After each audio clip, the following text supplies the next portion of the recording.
Hi there. Most people don't know that we look at the human being differently than people who wrote the Bible.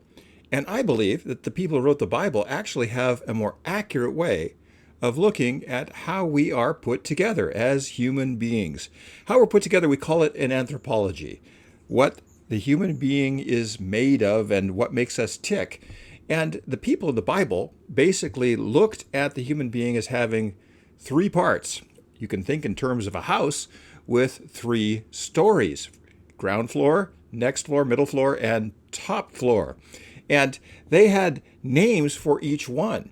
Whereas we in modern times think of the body like a machine, and perhaps it has a soul, but we only see a one story being with maybe a cloud around it that's optional for people who have faith. But that's not as accurate as the people in the Bible.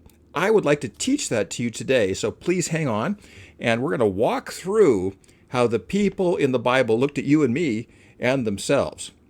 Basically, as I said before, we come in three floors or three parts. The ground floor is our physical being, and that would include the mechanisms in our brain, our heart, our muscles, everything else, the physicality of us. Now, sometimes they looked at the physicality of people as negative, and in the Greek they call that sarx or flesh. You've heard that in the Bible. We're living according to the flesh, that kind of thing. But there's also the sense in Greek of the soma. The Bible talks about the human being as really fearfully and wonderfully made and put together in a really great way. So there's a positivity and a negativity to the flesh. Now, the middle floor is completely different than the way we look at it. The middle floor is that part of you right now that is listening to me or not, that part of you that is conscious, that part of you that is awake. And that middle floor, the bridge of the enterprise, so to speak, is that part of us that makes decisions. It's our will, our heart, our emotions, our mind, our soul, so to speak.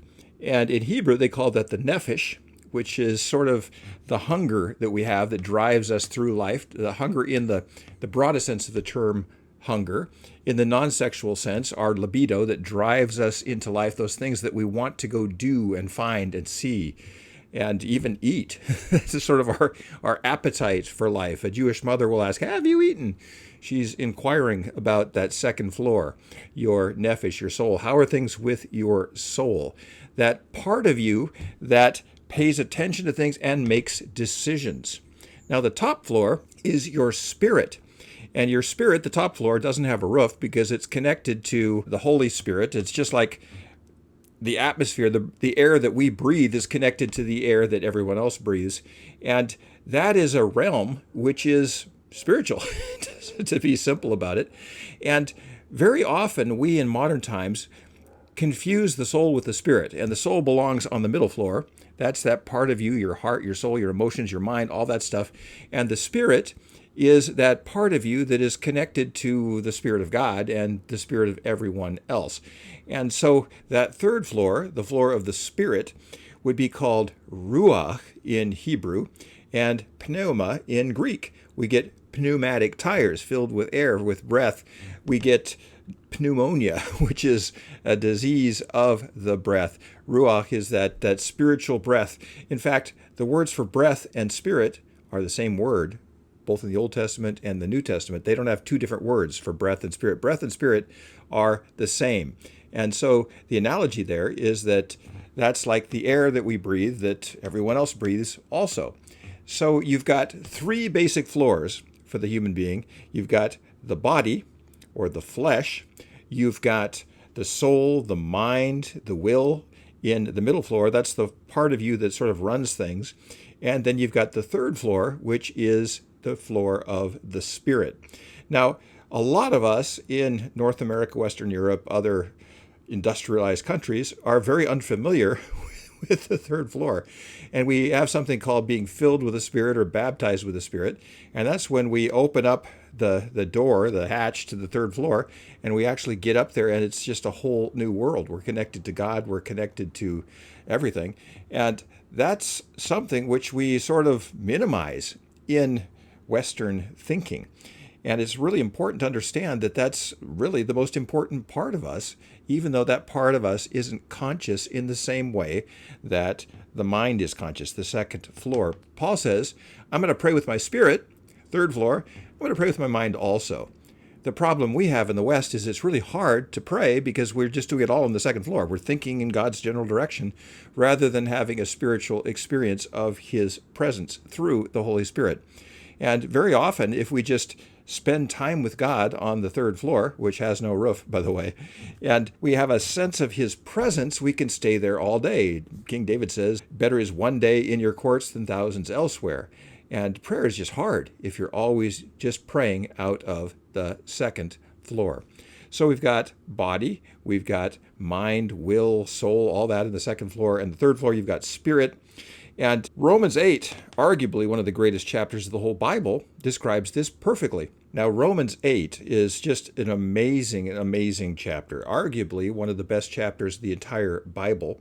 And Paul describes for us really well how this works, that we live on the second floor, and our big decision in life is whether or not we're going to live according to the Spirit or according to the flesh. And that is the very heart of biblical spirituality. Are we going to be guided by the Lord, or are we going to be guided by our flesh and our animalistic drives?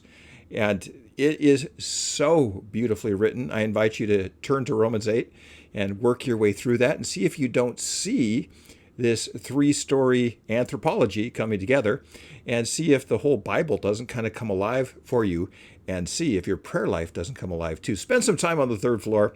Spend some time asking the Holy Spirit to fill you, to guide you, to speak to you, to help you through life, to give you the power you need to share your faith. I think that the people who wrote the Bible have a much richer, more accurate, and better way of looking at the human being than our modern way of looking at things. In fact, Sigmund Freud, who was Jewish, talked about the id, the ego, and the superego, and really, he may not even been realizing it, but being Jewish, he was probably sort of talking about, in sort of modified terms, about the biblical worldview, which modern psychiatry actually is built on some of that stuff. So anyways, I hope this will help you to read the Bible in the way that the people of the Bible intended for you to look at yourself and to look at them and to look at each other. That's the good news for today. I'll talk to you again real soon.